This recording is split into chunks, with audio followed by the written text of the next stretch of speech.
Hello students, आज हम कुछ लिटरेचर के इम्पॉर्टेंट क्वेश्चन देखेंगे और इसके साथ ही साथ हम ग्रामर के भी कुछ इम्पॉर्टेंट क्वेश्चन देखेंगे। इसमें कुछ ग्रामर के भी क्वेश्चन हैं, कुछ लिटरेचर से भी क्वेश्चन है।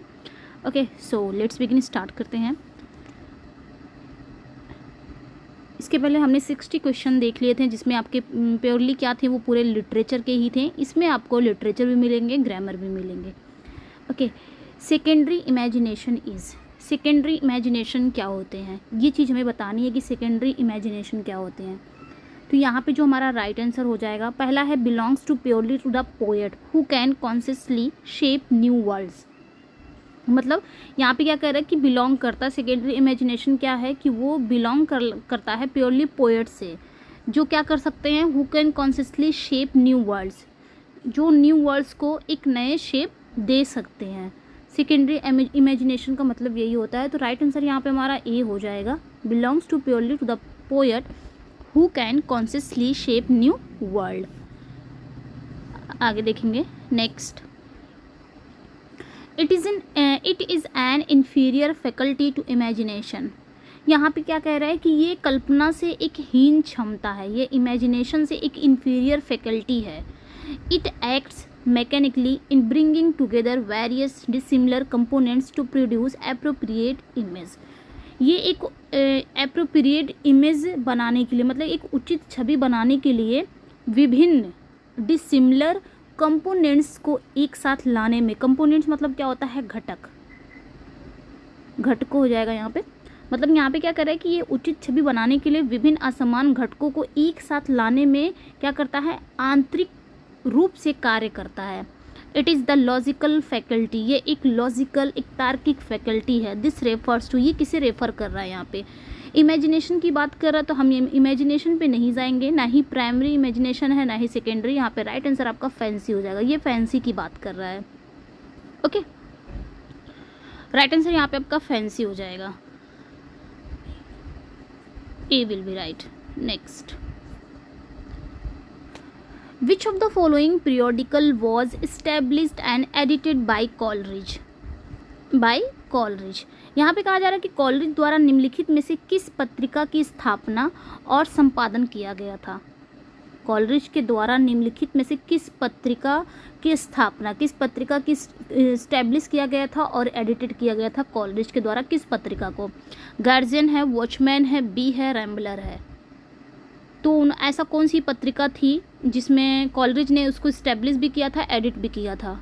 तो राइट आंसर यहाँ पे हमारा हो जाएगा B, the watchman.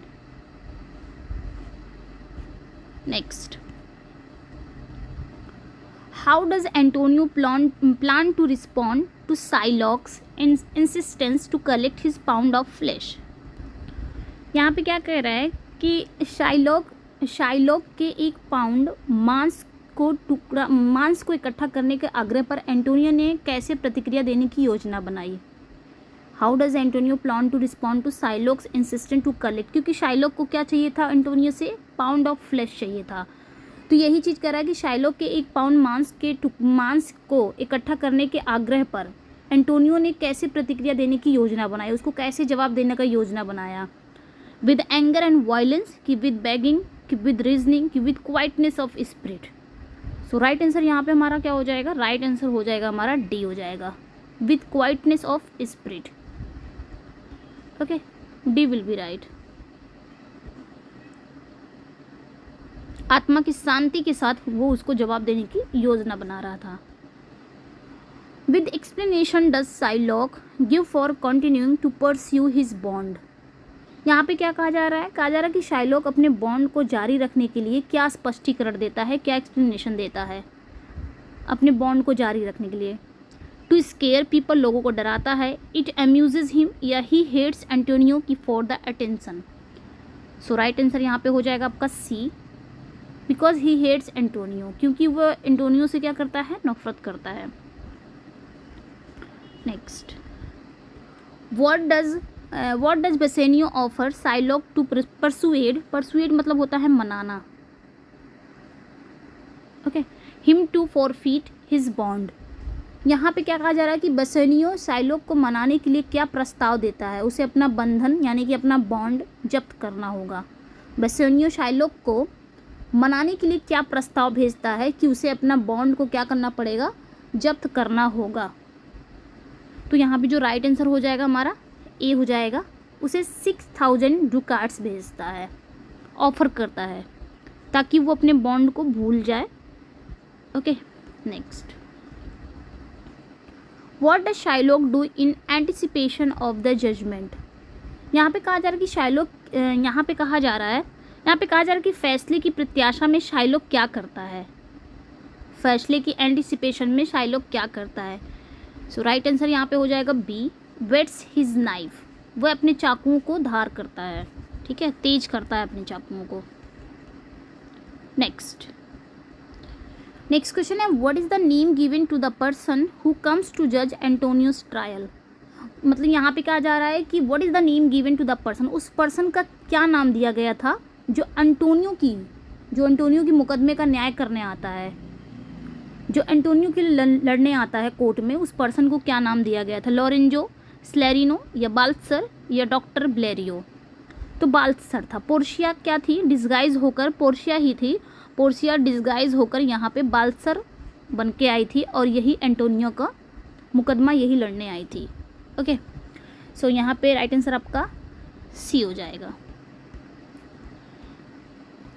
When she is disguised as बाल्थसर, जब वो बाल्थसर में डिस्गाइज थी, मतलब जब वो बाल्थसर बनी हुई थी। What argument does Portia make for Shylock showing mercy? यहाँ पे कहा जा रहा है कि जब वो बाल्थसर के वेश में थी तो पोर्शिया शाइलॉक द्वारा दया दिखाने के लिए क्या तर्क देती है। वो कहती तुम्हारे अंदर दया नहीं है, तो वो दया दिखाने के लिए, पोर्शिया दया दिखाने के लिए शाइलॉक को क्या तर्क देती है। सो यहाँ पे राइट आंसर हमारा हो जाएगा ए, कहती है मर्सी इज अ ब्लेसिंग।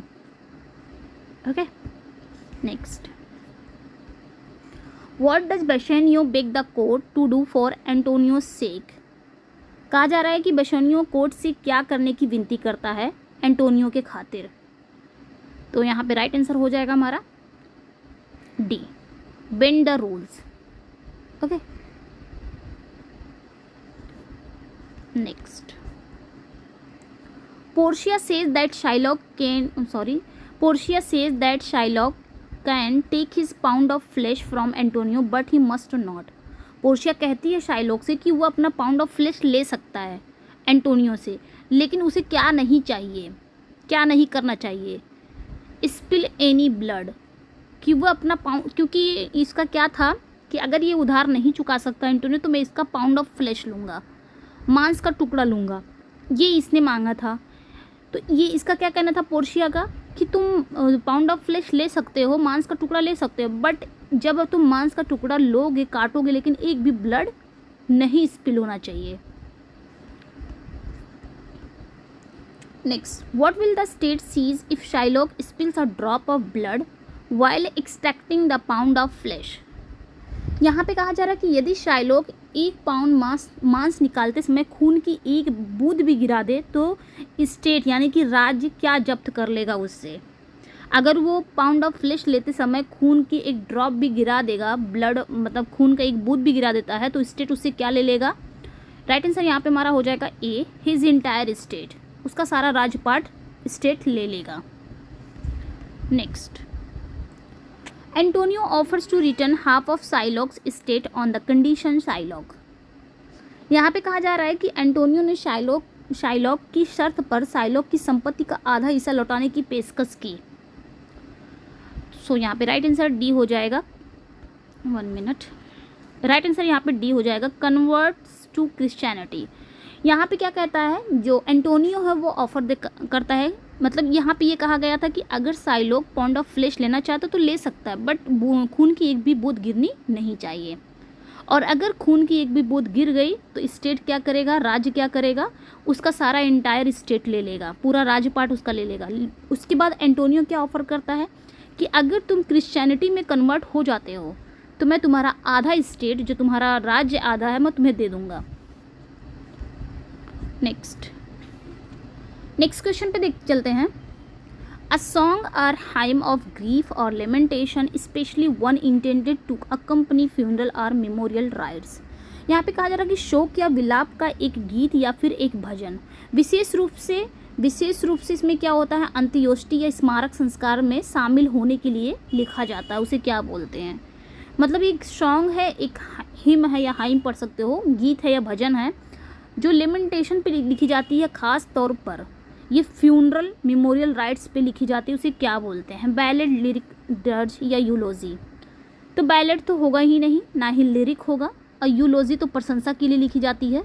ये जब आएगा ना तो प्रेज जरूर आएगा, इसका ज़रूर आप लोग जान जाइएगा कि अगर यूलोजी आता है तो ये समझ उसमें आ जाएगा प्रेज के लिए होता है, ये इसका कीवर्ड यही है यूलोजी। यहाँ पे डर्ज की बात कर रहा है। राइट आंसर यहाँ पे हमारा सी विल बी हो जाएगा, C will be the right answer. Okay, next question पे चलते हैं।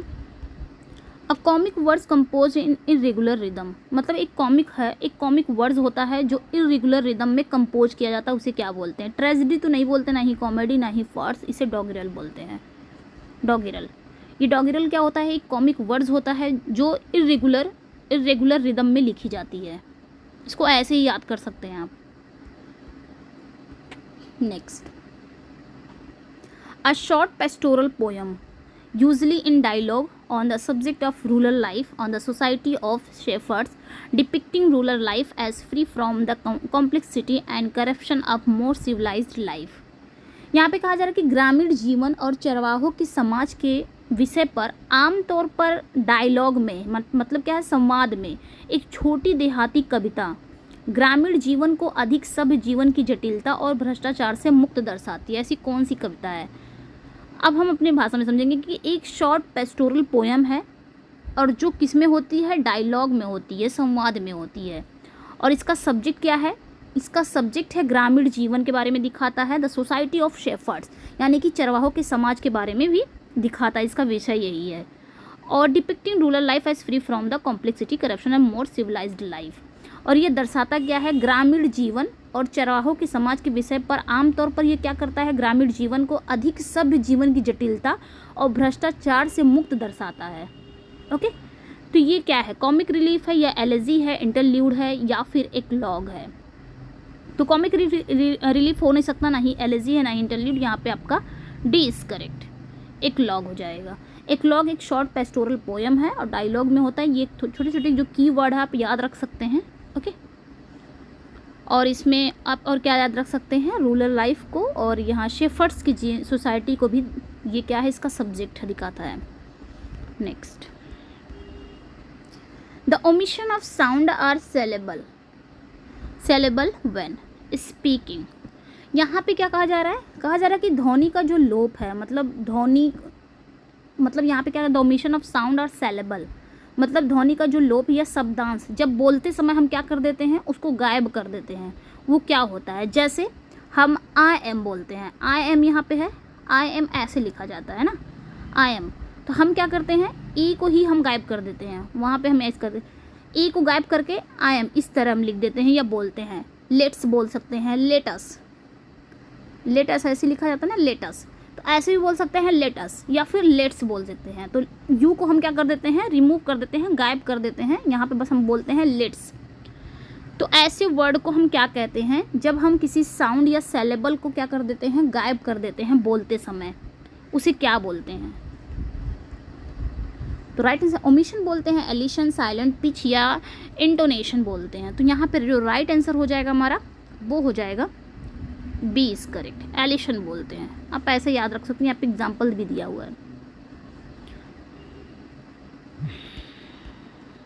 Next, the act of living out a word or words from a sentence deliberately when the meaning can be understood without them. यहाँ पे कहा जा रहा है कि किसी वाक्य से जानबूझकर जब कोई अर्थ हो सकता हो या शब्दों को छोड़ देने की क्रिया जो उसके बिना भी हम समझ सकते हैं, उसे क्या बोलते हैं। मतलब कोई वर्ड है या शब्द है, मतलब कोई शब्द हो, उसे हम छोड़ देते हैं सेंटेंस से, जानबूझकर हम सेंटेंस से कोई वर्ड छोड़ देते हैं, when the meaning can be understood, उसके बिना भी हम मीनिंग को समझ जाते हैं, उसे क्या बोलते हैं। सो राइट आंसर यहाँ पे हमारा हो जाएगा सी। क्या हो जाएगा, सी। एलिप्सिस बोलते हैं। एलिप्सिस क्या होता है कि किसी वाक्य से जानबूझकर किसी शब्द या शब्दों को छोड़ देने की क्रिया, जबकि अर्थ उसके बिना भी समझा जा सकता है, उसे बोलते हैं एलिप्सिस। Okay, next.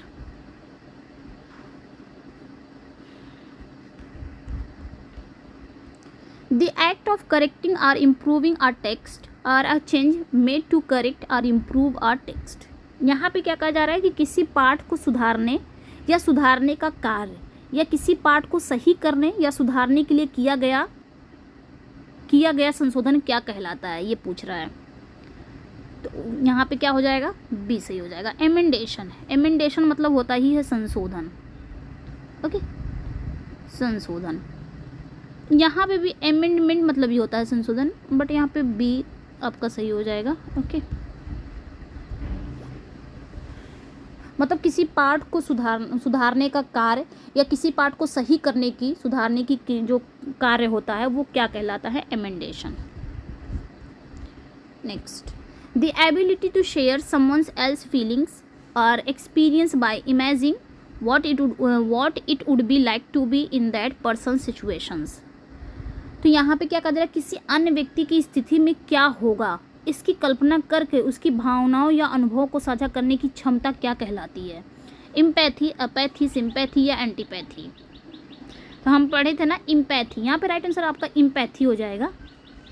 यहाँ पे कह रहा है कि किसी अन्य व्यक्ति की स्थिति में क्या होगा इसकी कल्पना कर कर उसकी भावनाओं या अनुभवों को साझा करने का मतलब, जब हम किसी की फीलिंग्स को ऐसे समझते हैं मानो अपने आप को उसकी जगह पर रख लेते हैं। जैसे कोई व्यक्ति परेशान है, कोई व्यक्ति है वो बहुत परेशान है, अब जब वो हमको बताता है फीलिंग्स, अपनी दुख भरी कहानी बताता, तो हम क्या करते हैं, अपने आप को उसकी जगह पर रख लेते हैं। और जब रखते हैं तो हमको पता चलता है कि कितनी तकलीफ़ होती होगी, कितना तकलीफ़ हो रही होगी। तो ये क्या होता है, इम्पैथी होता है। इम्पैथी मतलब ही होता है समानुभूति, मतलब समान समान दुख को समझना, उसे बोलते हैं इम्पैथी। और सिंपैथी क्या होता है, कोई बीमार है तो हम उसका सर दबा दिए तो वहाँ पे क्या हो गया, हमने सहानुभूति दे दिया, वो होता है सहानुभूति देना। अपैथी क्या होता है, जिसके अंदर कोई फीलिंग्स ही ना हो, उसे अपैथी बोलते हैं। एंटीपैथी क्या होता है, एंटीपैथी मतलब डिसलाइक, हेट बोल सकते हैं इसको, हेट। ओके, और इम्पैथी समझ लो कि इम्पैथी अपने आप को रख देना उसकी जगह पे, इस तरह empathy. Next, I speech often in words address to the audience by an actor. मतलब एक स्पीच, एक भाषण है जो हमेशा किस में होता है, पद्य में होता है, वर्ड्स में होता है, और जो एक्टर के द्वारा ऑडियंस को एड्रेस किया जाता है। कब, प्ले की शुरुआत में, उसे क्या बोलते हैं, एपिग्राफ तो नहीं बोलेंगे उसको, ना ही टेलीग्राफ, ना ही ऑटोग्राफ, प्रोलॉग बोलते हैं। बिगिनिंग ऑफ द प्ले जब बात होगी तो prologue, end of the play की बात होगी तो एपिलॉग। ओके, प्रोलॉग मतलब ही होता है प्रस्तावना। सो यहाँ पे बी इज करेक्ट। नेक्स्ट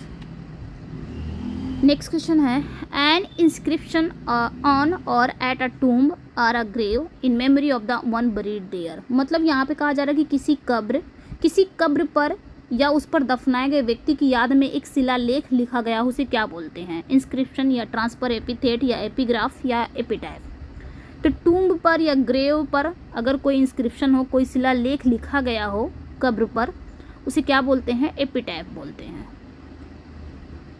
समाधि लेख जिसे बोल सकते हैं। Okay, next, a song or poem in honour of a bride and bridegroom celebrating a marriage. मतलब दूल्हा और दुल्हन के सम्मान में एक गीत या कविता जो मैरिज को जश्न मनाते हुए लिखे जाते हैं, उसे क्या बोलते हैं।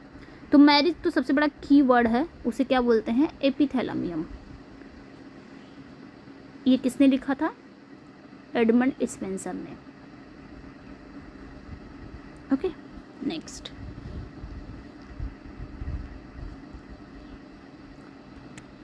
क्वेश्चन है, विच movement is the greatest movement in the history of Mankind. ये क्वेश्चन कितनी बार आ चुका है कि कौन सा मूवमेंट मानव इतिहास का सबसे महान मूवमेंट था, मानव इतिहास का सबसे महान आंदोलन है, कौन सा मूवमेंट था, ऐसा कौन सा मूवमेंट है जो मानव इतिहास का सबसे महान मूवमेंट है। तो रेनेसेंस मूवमेंट, इजी है ये, renaissance movement. Next, which movement made people conscious of their own power. मतलब यहाँ पे कह रहा है कि किस मूवमेंट ने लोगों को अपनी शक्ति के प्रति जागरूक किया। कौन सा ऐसा मूवमेंट था जो क्या कर रहा था, जो लोगों को अपनी शक्ति के प्रति जागरूक किया, कौन सा मूवमेंट था। सो राइट आंसर यहाँ पे हमारा हो जाएगा A will be right, renaissance movement. Next question पे चलते हैं। To which people were dominated before renaissance movement. मतलब रेनेसेंस मूवमेंट से पहले कौन से लोग डोमिनेटेड थे रेनेसेंस मूवमेंट से पहले। सो यहाँ पे ए विल बी राइट, सुपरस्टिशन मतलब होता है जो अंधविश्वास करने वाले लोग रहते थे, वो डोमिनेट करते थे जब रेनेसेंस मूवमेंट नहीं आया था, उसके पहले ही। Before renaissance man was merely puppets in the hands of. मतलब रेनेसेंस से पहले मैन जो केवल पपेट्स थे, किसके हाथों की कठपुतली थे, ये चीज़ बताना है, किसके हाथों की कठपुतली जब रेनेसा नहीं आया था।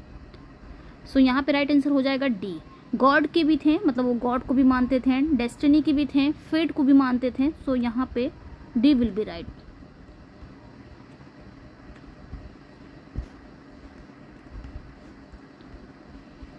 इन which century renaissance took birth in England. तो किस सेंचुरी में रेनेसा इंग्लैंड में जन्म लिया, किस सेंचुरी में।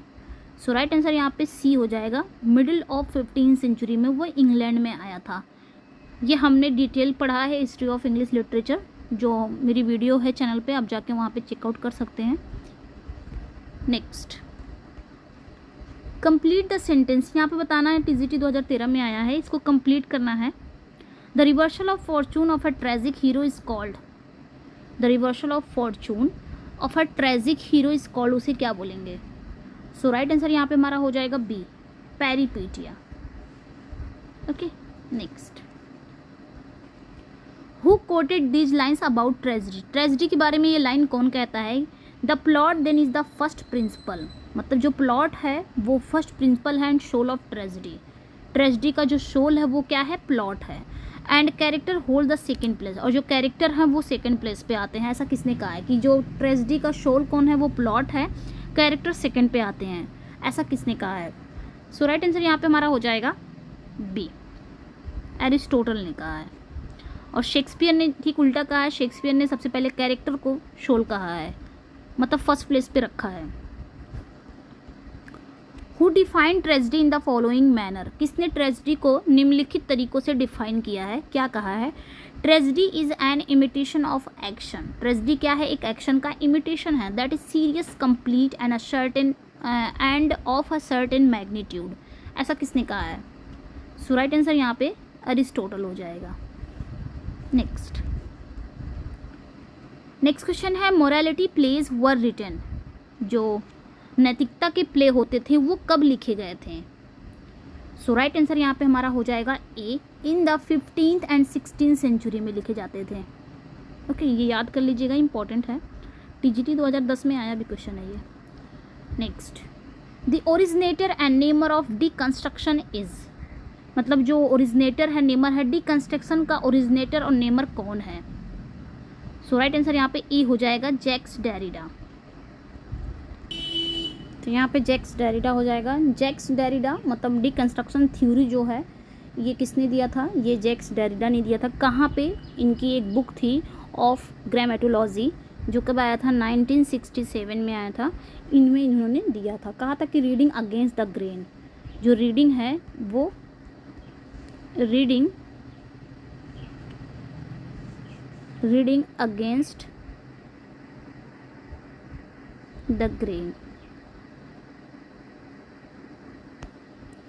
मतलब किसी टेक्स्ट का कोई फिक्स मीनिंग नहीं होता, every reading is misleading. Okay, deconstruction होता क्या, अगर हम अपनी भाषा में समझेंगे कि डिकंस्ट्रक्शन होता क्या है, किसी भी शब्द का कोई मतलब नहीं होता। जो शब्द आप बोलते हो अगले ही पल वो शब्द आप डिस्ट्रॉय कर देते हो, वही आपका डिकंस्ट्रक्शन है। ओके, नेक्स्ट है, when the sound of a word. जब किसी भी वर्ड का साउंड रिजेंबल करता है द मीनिंग को it denotes the figure of speech. तो कौन सा फिगर ऑफ स्पीच है? यहाँ पे बात हो रही है साउंड की ना।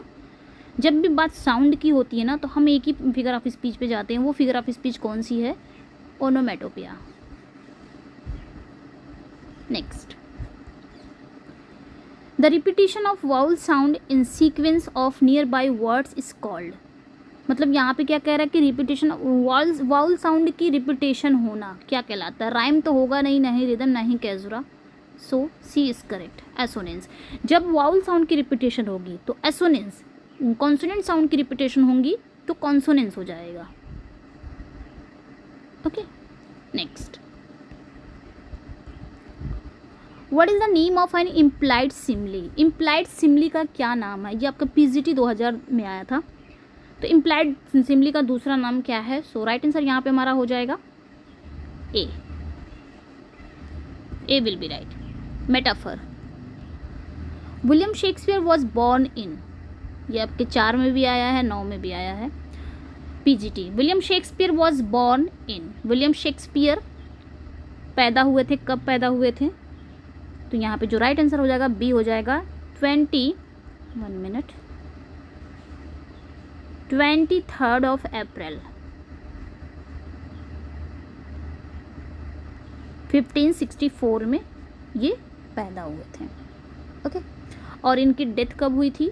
तो इनकी डेथ भी 23rd of April 1616 में इनकी डेथ हुई थी। 23 अप्रैल 1616 में इनकी डेथ हुई थी और 23 अप्रैल 1564 में ये पैदा हुए थे। ओके, और इनको बैप्टाइज कब किया गया था ये भी याद रखिएगा। इनको बैप्टाइज कब किया गया था? तो 26 अप्रैल 1564, मतलब जन्म के 3 दिन बाद, ऐसे याद रख सकते हैं। 26 अप्रैल 1564 में इनको बैप्टाइज किया गया था। उसी के अकॉर्डिंग पता लगता है कि इनका जन्म 23 अप्रैल को हुआ था। कि ऐसा माना जाता है कि जब बैप्टाइज कब होते हैं? जन्म के 3 दिन बाद बैप्टाइज किया जाता है। इनका एक्चुअल डेट नहीं है कि शेक्सपियर कब पैदा हुए थे, लेकिन इनके बैप्टाइज से पता चलता है कि बैप्टाइज जब किया जाता है तो 3 दिन, जन्म के 3 दिन बाद किया जाता है। तो उसी से हम लगा सकते हैं कि जन्म के 3 दिन पहले ही इनका जन्म हुआ था, बैप्टाइज से पहले। ओके, सो यहाँ पे बी सही हो जाएगा। नेक्स्ट, यहाँ पे आया भी है, William Shakespeare was born on. तो कब पैदा हुए थे? यहाँ पे वही चीज़ है, तो यहाँ पे ए सही हो जाएगा। 23 अप्रैल 1564 में पैदा हुए थे। नेक्स्ट, यहाँ पे बैप्टाइज डेट भी आ गया। William Shakespeare was baptised on. तो कब बैप्टाइज किया गया था? 3 दिन बाद। तो 3 दिन बाद आपका क्या आता है? 26 अप्रैल 1564 में। नेक्स्ट, एक लाइन से ये, विलियम शेक्सपियर डाइड ऑन। कब इनकी डेथ हुई थी? तो 23 अप्रैल 1616 में। अप्रैल यहाँ पे आप इजीली याद कर सकते हैं। नेक्स्ट क्वेश्चन पे चलते हैं। Choose the given sentence into the passive voice. यहाँ पे पैसिव वॉइस है, हमको बताना है passive voice. My captors were taking me to prison. इसका पैसिव वॉइस बताना है कि कौन सा पैसिव वॉइस है। यहाँ पे देखिए वर टेकिंग है, यानी कि पास्ट कॉन्टिन्यूअस है। तो पास्ट कॉन्टिन्यूअस का पैसिव वॉइस क्या हो जाएगा? Were being, was being, plus verb की थर्ड फॉर्म। देखते हैं किसमें बीइंग है, वही हमारा सही हो जाएगा। जिसमें भी बीइंग होगा, इसमें बीइंग है, इसमें टेकन आ गया है, इसमें भी टेकन आ गया है, ऐसे ही ये कट हो गया, ए सही हो जाएगा। I was being taken to prison by my captors. A will be right. Next, identify the correct sentence. यहाँ पे बताना है कि चारों में कौन सा सेंटेंस, 3 ही है लगभग, तीनों में कौन सा सेंटेंस सही है या फिर इनमें से कोई भी सही नहीं है। This book is preferable from that, this book is preferable than that, या this book is preferable to that. तो हम जब पढ़े थे ना कि जब भी जूनियर हो जाए, सीनियर हो जाए, प्रायर हो जाए, एक्सटीरियर हो जाए, पोस्टीरियर हो जाए, प्रीफर हो जाए, प्रीफरेबल हो जाए, इसके बाद क्या आता है? प्रेपोजिशन टू आता है, दैन नहीं आता है। तो यहाँ पे फ्रॉम आ गया, दैन आ गया, so C will be right. C will be right. This book is preferable to that. Next, choose the most appropriate preposition to complete the given sentence. यहाँ पे प्रेपोजिशन है, we are now confident winning the match. यहाँ पे बताना है कि कौन सी preposition लगेगी। तो confident winning the match, confident of होगा। Next, choose the most appropriate preposition to complete the sentence. यहाँ पे बताना है कि कौन सा यहाँ पे लगेगा। Let me acquaint him dash the topic. Acquaint के साथ, एक्वेंट मतलब होता है परिचित होना, ओके तो एक्वेंट विद होता है, एक्वेंट विद मतलब होता है परिचित होना। सो राइट आंसर यहाँ पे बी हो जाएगा। Next, choose the most appropriate, यहाँ पे भी आपका प्रेपोजिशन ही है। Do not quarrel dash your neighbours.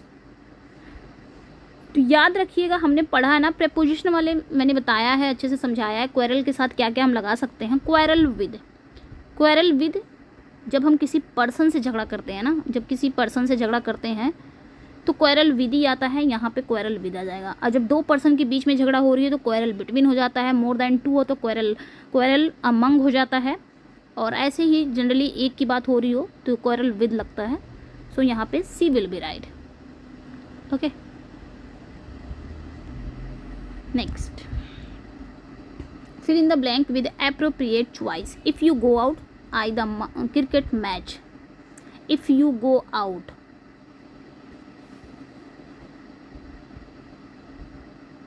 यहाँ पे I dash होगा।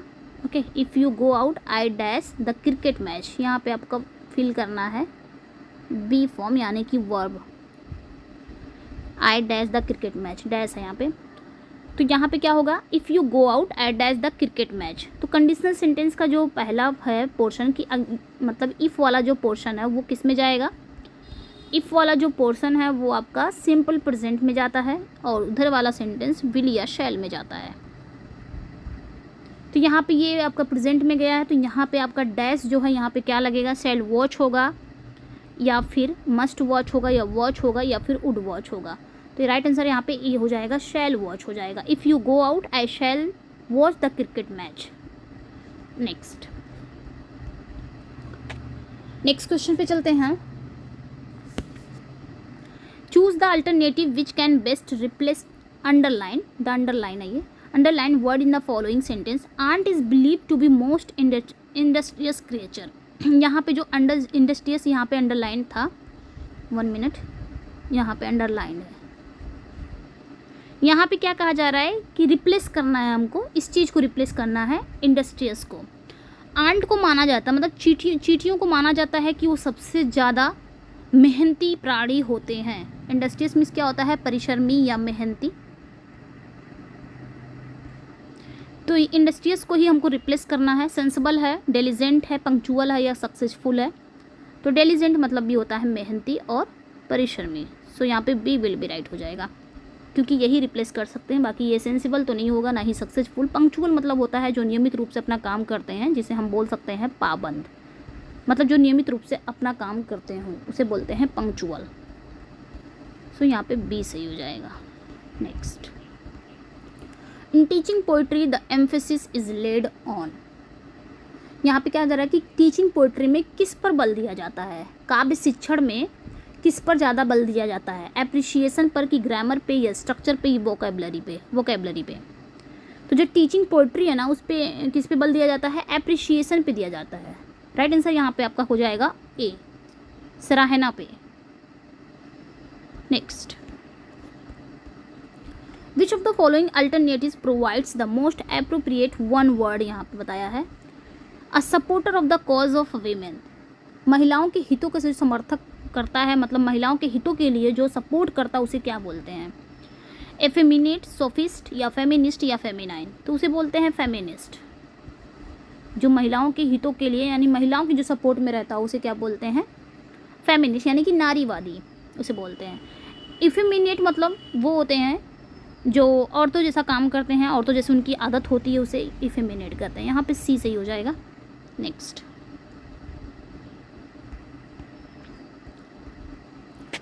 Choose the correct alternative to complete the sentence.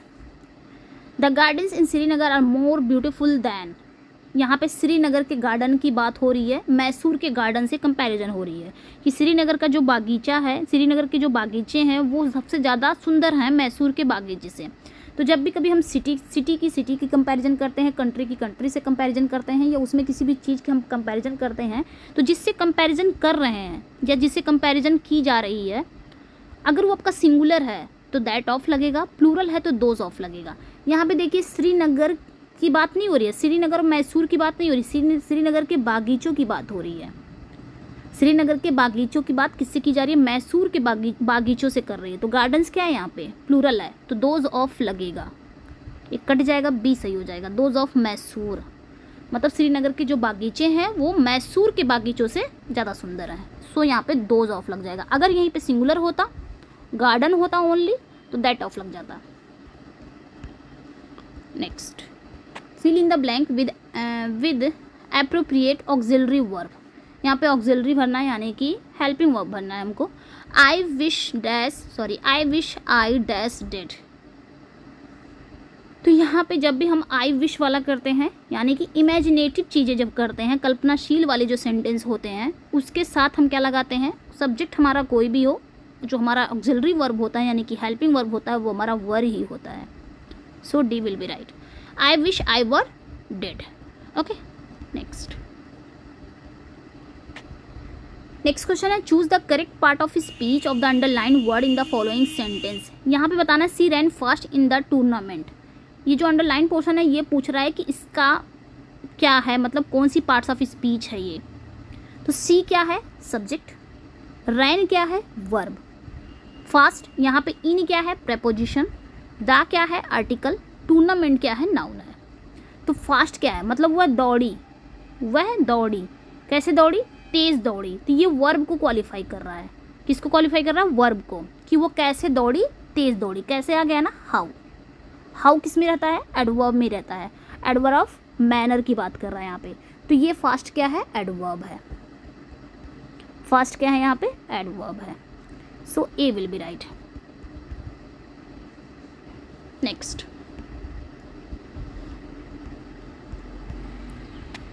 Most appropriate option fill in the blank following sentence. यहाँ पे हमको फिल करना है the meeting dash with the vote of thanks. Meeting जो है एक ओट ऑफ थैंक के साथ क्या हो गई? स्टॉप्ड हो गई, क्लोज्ड हो गई, फिनिश्ड हो गई या कंक्लूडेड हो गई, ये चीज़ बतानी है। तो यहाँ पे राइट आंसर हो जाएगा D. D will be right, concluded हो गई। नेक्स्ट है, choose the correct alternative to fill in the missing preposition in the following sentence. यहाँ पे हमको प्रेपोजिशन फिल करना है। ऑल्दो ही इज़ ब्लाइंड, हालांकि वो ब्लाइंड है। इज़ वेरी फास्ट, वह फास्ट है, वह तेज है। किस में तेज है? कैलकुलेशन में। तो यहाँ पे स्पेसिफिक कर दिया है ना। जब स्पेसिफिक कर देता कोई चीज़ तो वहाँ पे हम ऐट लगाते हैं। जब भी किसी चीज़ में स्पेसिफिक कर देगा, जैसे कोई सब्जेक्ट में कि वो इंग्लिश में बहुत अच्छा है, तो वहाँ पे हम ऐट लगा देंगे। जब स्पेसिफिक नहीं करता है तो वहाँ पे हम इन पे जाते हैं।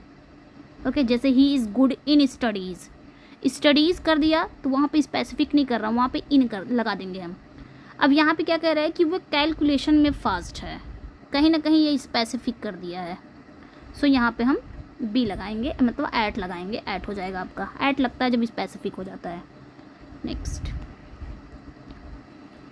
select out of following the correct prefix if any to make the word proper produce its opposite meaning। तो यहाँ पे proper का prefix हमको correct लगाना है। तो proper का कहीं पे भी dis proper नहीं होगा, ना ही ये सब गलत है। यहाँ पे आपका D सही हो जाएगा। none of the above, इसमें कुछ भी नहीं सही है। proper का improper हो सकता है लेकिन यहाँ पे im नहीं है। सो यहाँ पे D सही हो जाएगा। Okay, next, the natural order of learning a language. मतलब भाषा सीखने का जो नेचुरल ऑर्डर है वो क्या है? सबसे पहले बच्चा क्या करता है, या कोई भी जब भाषा सीखता है सबसे पहले क्या करता है? सबसे पहले क्या करता है? वो लिसन करता है। हमने बाल मनोविज्ञान पढ़ा है तो उसमें से ईजिली ये क्वेश्चन बहुत ईजी हो जाएंगे अगर हम पढ़े हैं तो। सबसे पहले हम क्या करते हैं? लिसन करते हैं। पहले सुनेंगे देन बोलेंगे, उसके बाद पढ़ेंगे फिर लिखेंगे। So A will be right. Listening, speaking, reading and writing. बोलेंगे कैसे? जब सुनेंगे नहीं तो बोलेंगे कैसे? पढ़ने कैसे लग जाएंगे तुरंत, या कैसे लिखने लग जाएंगे? सबसे पहले सुनने का काम करेंगे। नेक्स्ट क्वेश्चन है, Bloom's taxonomy is used for classifying. यहाँ पे क्या कहा जा रहा है कि जो ब्लूम की वर्गीकरण का प्रयोग किस वर्गीकरण के लिए किया जाता है? मतलब ब्लूम का जो टैक्सोनॉमी है वो किस वर्गीकरण के लिए किया जाता है? एम्स के लिए, कि ऑब्जेक्टिव्स के लिए, कि मेथड्स के लिए, या स्ट्रैटेजीज के लिए? तो जो ब्लूम की टेक्सोनॉमी है ना, वो किसके लिए वर्गीकरण किया जाता है? ऑब्जेक्टिव्स के लिए, उद्देश्य के लिए। Next, in translation cum grammar method the teacher is, मतलब ट्रांसलेशन कम ग्रामर मेथड में टीचर क्या है? ट्रांसलेशन कम ग्रामर मेथड में टीचर क्या है? इसका हिंदी अगर देखेंगे तो अनुवाद सह व्याकरण विधि में एक अध्यापक क्या होता है? नॉट रिक्वायर्ड, मतलब टीचर की कोई ज़रूरत ही नहीं होती है कि पैसिव लिसनर होता है या साइलेंट लिसनर होता है, या वेरी इंपॉर्टेंट होता है, तो वेरी इंपॉर्टेंट होता है। So C will be the right. यहाँ पे वेरी इंपॉर्टेंट हो जाएगा। ट्रांसलेशन कम ग्रामर जो मेथड है ना, उसमें टीचर बहुत इंपॉर्टेंट होता है।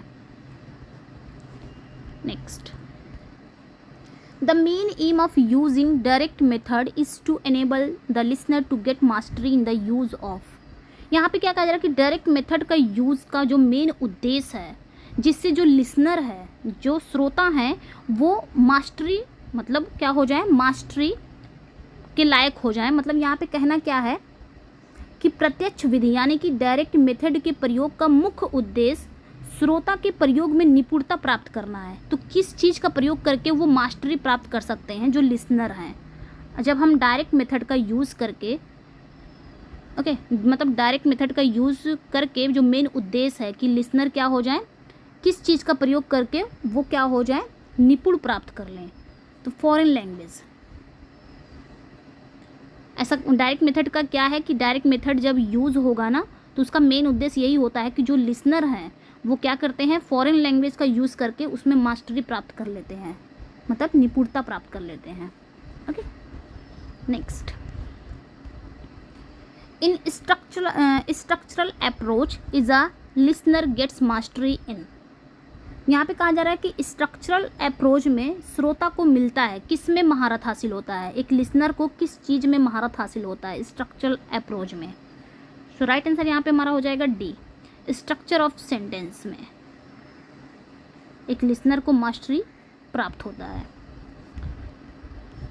Next, English is not a phonetic language. English एक फोनेटिक भाषा नहीं है। इट मीन्स, इसका क्या मतलब है?